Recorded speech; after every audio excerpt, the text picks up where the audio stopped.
अस्सलामुअलैकुम। Welcome to my channel Urdu centres voice. तमाम video updates के लिए उर्दू सेंटर्स वॉइस को सब्सक्राइब करके बेल नोटिफिकेशन को ऑन कर दें। तो आइए सुनते हैं आज की वीडियो में नॉवल 16वां साल की एपिसोड नंबर 3। फूल देवी भी सरला देवी की माँ ने डरपोक थी। बड़ी देर तक सोचने के बाद बोली, शक्ति की माँ, ये क्या रोक पा लिया कन्हैया लाल ने? घर में 6 बेटियां हैं, कवारे पंडे हैं, अगर कोई ऐसी वैसी बात हो गई तो क्या करेगा? इतना पैसा भी नहीं है तेरे पास तू के बेटियों का इलाज कराती फिरे। अरे कुछ कर सरला, ये तेरे पति तो तेरे साथ साथ अपनी बेटियों के साथ भी दुश्मनी कर रहा है। कोई उपाय बताओ फूल देवी, मैं तो खुद खौफ से मरी जा रही हूँ। पंडित राम स्वरूप को जानती हो? अरे वही ज्ञानी महाराज जो पानी में उंगली डाल देते हैं तो पानी मीठा हो जाता है। याद नहीं कि उन्होंने बंसीलाल के बेटे को मौत के मुंह से निकाल लिया था? हाँ याद है मुझे, सरला देवी बोली। आजकल आए हुए हैं और वहीं पीपल के नीचे उनका स्थान है। ये तुम्हारी खुशकिस्मती है कि वो यहाँ आए हुए हैं। अगर तुम कहो तो मैं अभी तुम्हें उनके पास ले चलूँ। ले चलो मेरी बहन, मैं नहीं चाहती कि मेरा अंधा पति मेरी बेटियों को भी मुसीबत में डाल दे, सरला देवी ने गिड़गड़ाते हुए कहा। और फूल देवी तैयार हो गई। दोनों पंडित राम स्वरूप जी की तरफ चल पड़ी थीं। पंडित राम स्वरूप साधु थे, लेकिन इस किस्म के साधु जो ज्ञान व्यान कुछ नहीं रखते थे, बस लोगों को बेवकूफ़ बनाने के गुर सीख लिए थे और अपनी शोभदागिरी से सीधे साधे देहातियों को बेवकूफ़ बनाकर ऐश करते हैं। ऐसे लोगों का कारोबार सीधे साधे देहातियों से ही चलता है, या फिर कभी कभी शहरी औरतें भी उनके चक्कर में फंस जाती हैं। किसी एक जगह नहीं ठहरते थे कि लोग उनकी हकीकत से वाकिफ ना हो। अपने मुताकदीन के दरमियान दौरे करते रहते थे। आजकल यहाँ आए हुए थे और अपनी मखसूस जगह क़याम पजीर थे। देहाती उनकी खूब खातिर मदारत कर रहे थे। सरला देवी फूल देवी के साथ उनकी सेवा में पहुंच गई। राम स्वरूप जी ने गहरी निगाहों से उन दोनों को देखा। फिर उन्होंने अपने सामने जलती हुई आग के अलाव में एक सफूफ डाला और उससे धुआं बुलंद होने लगा। उनकी तजर्बाकार निगाहों ने भांप लिया था कि दोनों में से कौन औरत परेशान है। फिर वो सरला देवी से बोले, क्या बात है देवी, तुम्हारी परेशानी का क्या कारण है? जे हो महाराज की, आपने कैसे पहचान लिया कि मैं किसी परेशानी में हूँ? बेवकूफ़, साधुओं से कौन सी बात छुपी रहती है? तू मन की बात कह, हम उसका उपाय करें। बोल, क्या परेशानी है तुझे? और सरला देवी ने अपनी कहानी दोहराई। पंडित जी दिल ही दिल में मुस्कुराए। अच्छी असामी फंसी थी। फिर उन्होंने पूछा, क्या करता है तेरा पति? कुम्हार है महाराज। कितनी कमाई कर लेता है?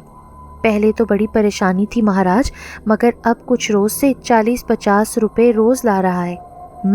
और कितने बच्चे हैं तुम्हारे? 6 बेटियां हैं महाराज। अच्छा, क्या क्या उम्रें हैं उनकी? और सरला देवी ने बेटियों की उम्रें बता दी। सब कंवारी हैं?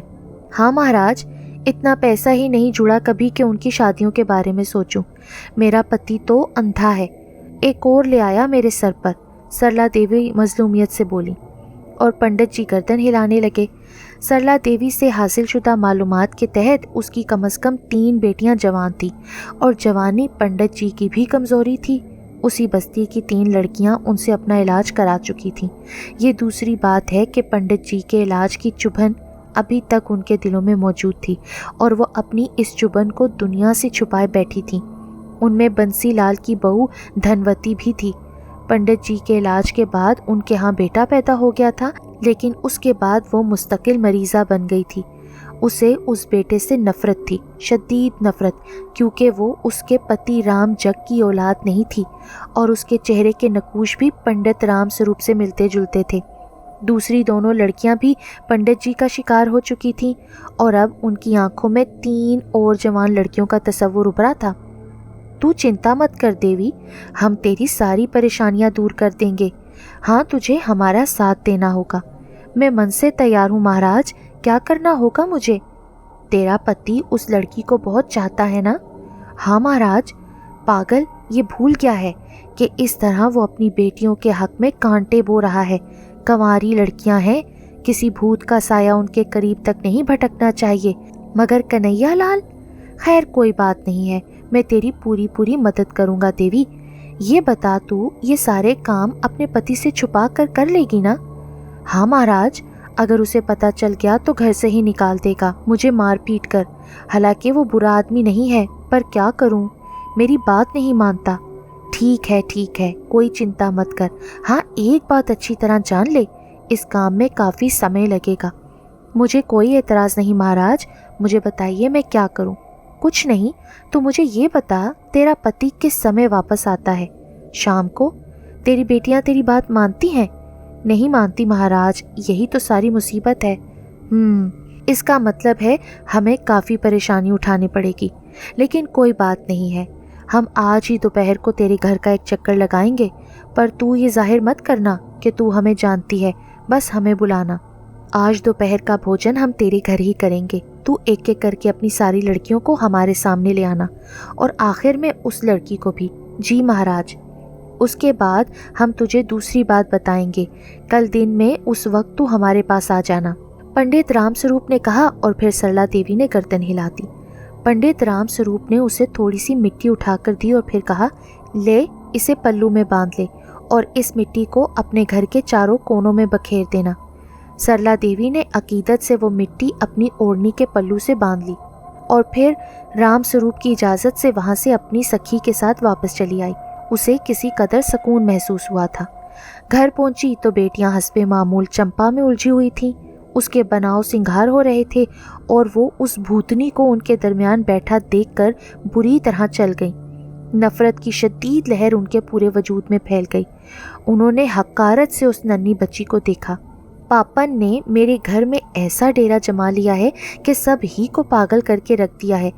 न जाने कब ये भूत इस घर से भागेगा, उन्होंने दिल में सोचा, और कोठे पर चली गई। थोड़ी देर के बाद सरला देवी ने शक्ति को पुकारा। अरे मोटी मस्टंडी, खाना वाना भी पकाया है कुछ, या इसी भूतनी में उलझी हुई है? सब पक गया है माता जी। और हाँ, एक बात आपको बतानी है। क्या? आज फिर वो आवाज़ सुनाई दी थी। कौन सी आवाज़? माया की आवाज़। भगवान की सौगंध झूठ नहीं कह रही माता जी, आज वो आवाज़ मुझे कोठे की दहलीज के पास सुनाई दी थी। वो कह रही थी, मुझे निकाल लो, मुझे निकाल लो।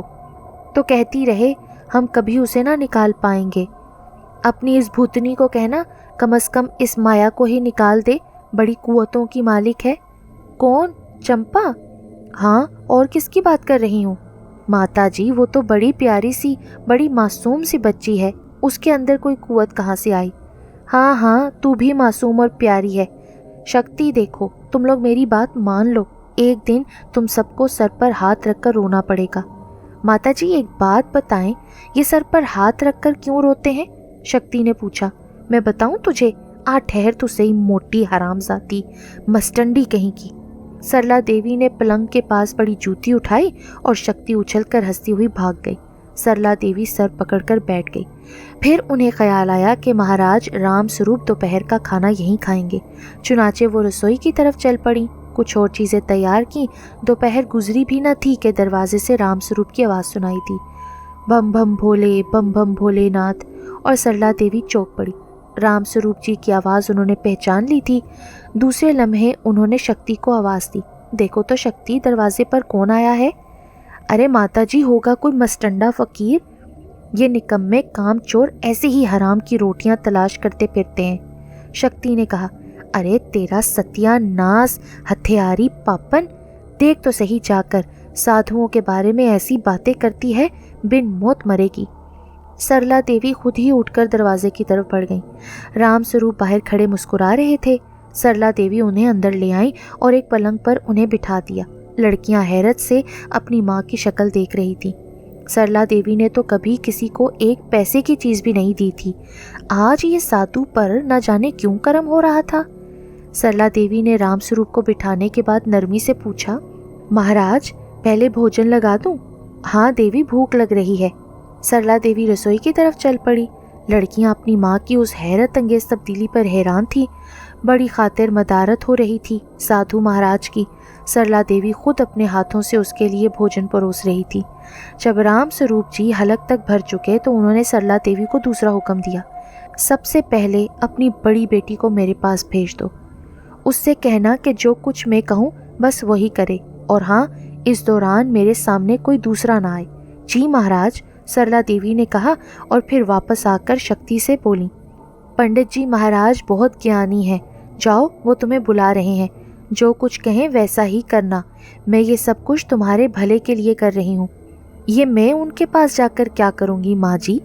मैं जो कुछ कह रही हूँ ना वो तेरी समझ में नहीं आ रहा? चल जा रही, जल्दी से अंदर जा फौरन। और शक्ति पांव पटकती हुई पंडित जी के पास पहुंच गई। पंडित जी उसे देखकर मुस्कुराने लगे। उन्होंने बड़े प्यार से उसका हाथ पकड़कर उसे अपने पास बिठा लिया और उसकी कमर पर हाथ फेरते हुए बोले, शक्ति, तेरा नाम शक्ति है ना? मालूम है तो पूछ क्यों रहे हो? बड़ी ही शक्तिमान है, संसार तेरे पैरों तले होगा। किसी से प्रेम करती है क्या? साधुओं से मन की बात छुपाना पाप है शक्ति। बोल, किससे प्रेम करती है? तू क्या ये नहीं जानती कि तेरा प्रेमी सारे बंधन तोड़कर तेरे चरणों में आ गिरे? शक्ति ने मायनी खेज निगाहों से पंडित जी को देखते हुए कहा, ये आप अपने हाथ मेरी कमर पर क्यों फेर रहे हैं महाराज? और पंडित जी ने जल्दी से अपना हाथ उसकी कमर से हटा लिया। लड़की कुछ गलत मालूम होती थी, लेकिन वो भी कम ढीठ नहीं थे।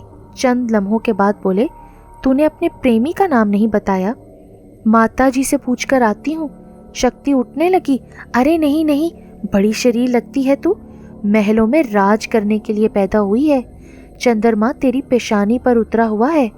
सुन शक्ति, अगर कुछ बनना चाहती है तो मुझे चिल्ला करना होगा, सिर्फ 3 दिन का चिल्ला। मैं कुंडली कुटिया के पास पीपल के दरख्त के नीचे ठहरा हूँ। आज रात जब संसार खामोश हो जाए वहाँ आ जाना। मैं तुझे एक जाप बताऊंगा, उसके बाद ये संसार तेरे कदमों तले होगा। ज्यादा खा गए हो पंडित जी, जाओ कहीं जाकर औंधे पड़ जाओ, खाना हजम हो जाएगा। वरना मैं एक ऐसा जाप भी जानती हूँ कि मंश का खाया पिया सब बाहर निकल आता है। तेरी मर्जी रे शक्ति, हम तो तुझे कुछ देना चाहते थे, तू नहीं लेना चाहती तो तेरी मर्जी। देना तो मैं भी तुम्हें कुछ चाहती हूँ महाराज, मगर क्या करूँ, माता जी का डर है, जयराम जी की। वो वहाँ से चली आई और पंडित जी सोचने लगे कि लड़की तो बहुत खतरनाक है, ठीक नहीं रहेगी। हाँ, मासूम प्रेमा शक्ति की तरह चालाक नहीं थी, कमसिन थी, पंडित जी की बातों में आ गई। खुद उसने वादा कर लिया कि वो रात को पंडित जी के पास ज़रूर आ जाएगी। उसकी ख्वाहिश थी कि उसके माता पिता जी की परेशानियां दूर हो जाएं। बहरहाल पंडित जी का काम बन गया था। वहाँ से चलते हुए उन्होंने सरला देवी से कहा, तुम बिल्कुल चिंता मत करो देवी, सब ठीक हो जाएगा। हाँ, कल आओ तो मिट्टी की कोरी हांडी में कच्चे चावल भरना और ऊपर 40 रुपये रखकर मेरे पास ले आना। मैं हांडी पर मंत्र पढ़ूंगा। ठीक है महाराज, सरला देवी ने अकीदत से गर्दन हिला दी। 15 साल की नोखेज लड़की रात की तारीकी में पीपल के दरख्त के नीचे पहुंच गई, जहां शैतान सिफ्त साधु उसके इंतजार में धूनी मारे बैठा था। एक कमसिन जवानी उसके जाल में फंस गई थी। उस कवारे बदन की मालिक प्रीमा उसके सामने पहुंच गई और पंडित राम स्वरूप उठ खड़ा हुआ। तू आ गई प्रीमा? हाँ महाराज, बोल तेरे मन की सबसे बड़ी आशा क्या है? मैं चाहती हूँ महाराज कि हमें बहुत सा धन मिल जाए, माता पिता के दुख दूर हो जाएं। हम तेरे मन की ये आशा पूरी कर देंगे प्रीमा, लेकिन माता पिता के दुख तो तूने अपने बदन पर लाद रखे हैं। दूर कर ले इन दुखों को अपने शरीर से और पवित्र हो जा। तुम्हारे इन कपड़ों को, ठहर मैं तेरी मदद करता हूँ। पंडित जी के हाथ प्रीमा के लिबास की तरफ बढ़ गए और मासूम लड़की कुछ भी ना समझ सकी। हाँ, जब पंडित जी ने उसका ऊपरी लिबास उतारने की कोशिश की तो वो पीछे हट गई। पंडित जी, मैं आपके सामने? उसने हैरत से कहा। ओह, समझने की कोशिश कर प्रीमा, सच्चे प्रेमी कुछ खोकर ही बनते हैं। हम कर्म करेंगे और तू उसका फल पाएगी, ये ज़रूरी है। पंडित जी ने उसे अपने बाजुओं में जकड़ लिया, लेकिन उसी वक्त किसी ने उनके बाल पकड़कर घसीट लिया। पंडित जी उछल पड़े थे। उन्होंने मुड़कर देखा तो उनके हाथ पांव फूल गए। 5-6 आदमी उसके इर्द गिर्द खड़े हुए थे, लेकिन ये उसके गांव के देहाती नहीं थे। उनके कद लंबे थे और उनके हाथ शानों से लेकर ज़मीन तक लटक रहे थे। आंखें बड़ी बड़ी और हैबतनाक थीं। फिर उनमें से एक ने आगे बढ़कर पंडित जी की दाढ़ी पकड़ ली और उसकी आवाज़ उभरी, जिस घर की ये बेटी है वो हमारी पनाह में है, मक्कार साधु, समझा? वो हमारी पनाह में है। उस घर के किसी फर्द को कोई नुकसान नहीं पहुंच सकता। तुम कौन हो भाई, बताओ इसे, उसने दूसरों से कहा, और उनमें से एक ने पंडित जी की टांगों में हाथ डालकर उन्हें ज़मीन पर पटक दिया। मेरा नाम गोरा पहलवान है। पंडित जी की रीढ़ की हड्डी चटक गई थी। अरे मर गया, माफ़ कर दो, माफ़ कर दो, हाय मर गया। मुझे भोला पहलवान कहते हैं। तीसरा आदमी आगे बढ़ा और फिर सारे पहलवान पंडित जी को दावपेच दिखाने लगे। प्रीमा चीख मारकर बेहोश हो गई थी। दूसरी सुबह बस्ती के लोगों के लिए बड़ी हैरानकुन थी। पंडित जी पीपल के दरख्त के नीचे बेहोश पड़े हुए थे। उनके सर और दाढ़ी के बाल जगह जगह से गायब थे और उनके जबड़ों से खून बह रहा था। उसके अलावा हाथ पैरों की बहुत सी हड्डियां भी अपनी जगह छोड़ चुकी थीं। लेकिन प्रीमा को किसी ने वहां नहीं देखा था और अपने घर के कोठे में अपनी चारपाई पर पड़ी प्रीमा सोच रही थी कि रात को उसने कोई भयानक सपना देखा था। लेकिन ये सपना, वो तो खुद उठकर अपने पैरों से पंडित जी के पास गई थी और उसके बाद, मगर वो वापस कैसे आ गई, ये बात उसकी समझ में नहीं आई थी। दिन चढ़ा तो सरला देवी ने अकीदत से कोरी हंडिया में चावल भरे, उस पर 40 रुपए रखे और पंडित जी के द्वार चल पड़ी। वो पंडित जी से अकीदत रखती थी और उन्हें यकीन हो गया था कि पंडित जी ज़रूर उन्हें इस बला से निजात दिला सकते हैं जो कन्हैया लाल ने उनके सर पर मुसल्लत कर दी है। दिल में न जाने क्या क्या ख्यालात लिए वो उस जगह पहुंच गई जहां पंडित जी से मुलाकात हो सकती थी। इत्तेफाक की बात थी कि अभी तक किसी ने पंडित जी की ये दुर्गत नहीं देखी थी। वो बुरी हालत में पड़े थे। ऐसी चार चोट की मार पड़ी थी कि छठी का दूध याद आ गया था। सारा गरूर खाक में मिल गया था। रातों रात भागने की कोशिश की थी लेकिन उसमें कामयाब नहीं हुए थे। रीढ़ की हड्डी में कोई ऐसी चोट लगी थी कि उठकर बैठा भी नहीं जा रहा था। उसी कैफियत में सरला देवी उनके पास पहुंच गई। जयराम जी की पंडित, सरला देवी ने कहा और पंडित जी चौंक पड़े। उन्होंने सरला देवी की सूरत देखी तो बदन का दर्द बढ़ गया। उन्हें भी महसूस हुआ जैसे सरला देवी उन पर गौर कर रही थी। कैसे पड़े हुए पंडित जी? देख लूँगा, अच्छी तरह देख लूँगा तुझे भी सुसरी। क्या समझती है खुद को? मेरे भी 6 भाई हैं, लाठियाँ लेकर आएंगे और कचूमर निकाल देंगे उन सुसरों का। मेरे साथ चाल चली तूने, कमीनी जलील। मैं सरला देवी हूँ पंडित जी, सरला देवी ने ताज्जुब से कहा। उसके जहन में ख्याल आया था कि शायद पंडित जी भंग के नशे में है, ज़रूरत से ज़्यादा पीली होगी। मैं राम स्वरूप हूँ, देखूंगा, अच्छी तरह देखूंगा, पंडित जी हकला कर बोले। वो तो आप हैं, मैं चावल और रुपए लाई हूँ आपके लिए। और रात को जो अपने यार भेजे थे तूने? चली जा सरला देवी, चली जा। हाय मैं मर गया। राम राम राम, कैसी बातें कर रहे हैं पंडित जी? क्या हो गया है आपको? उठकर बैठे। बन रही है सुसरी? हाय राम, कमर तोड़ दी मेरी।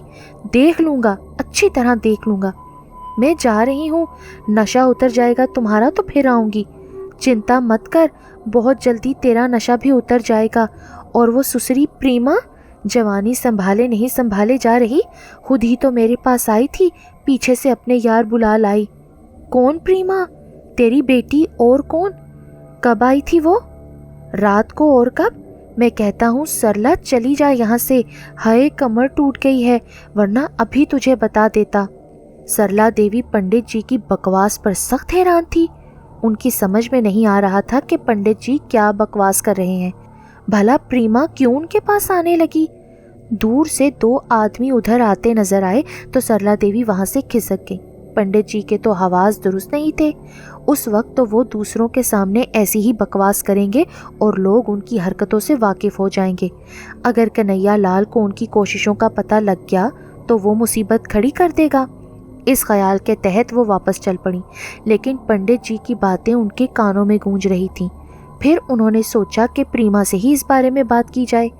घर पहुंचकर उन्होंने प्रीमा को एक जगह तन्हाई में बुलाया और गौर से उसे देखकर बोली, प्रीमा, जो कुछ पूछूं साफ साफ बताना।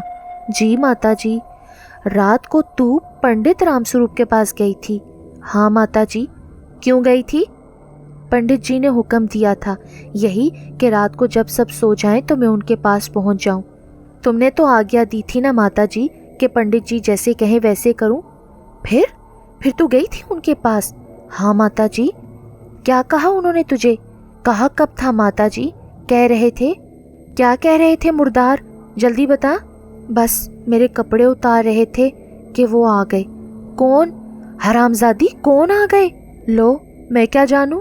एक काला पहलवान था, दूसरा गोरा, तीसरा भूरा। उन्होंने पंडित जी को मारना शुरू कर दिया और माता जी उसके बाद मैं वापस कैसे आई ये मुझे नहीं मालूम।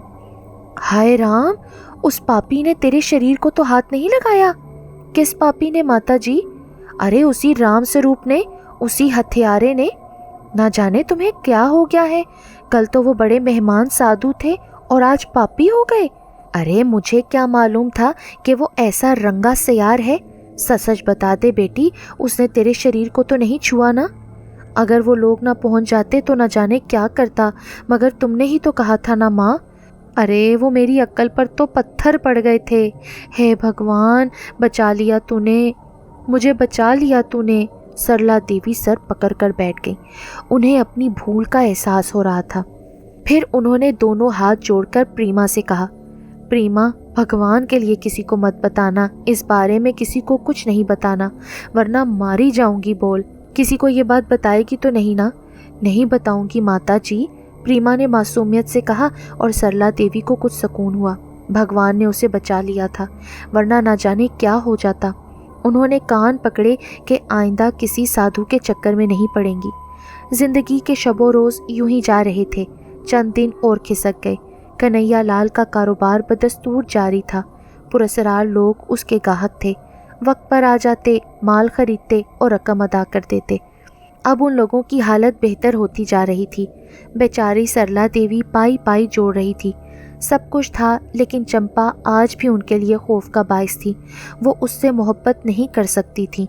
उसे देखकर उनके दिल में खौफ उभर आता था, और क्यों ना उभरता, जो कुछ वो देख चुकी थी उसे कैसे नज़रअंदाज कर सकती थी।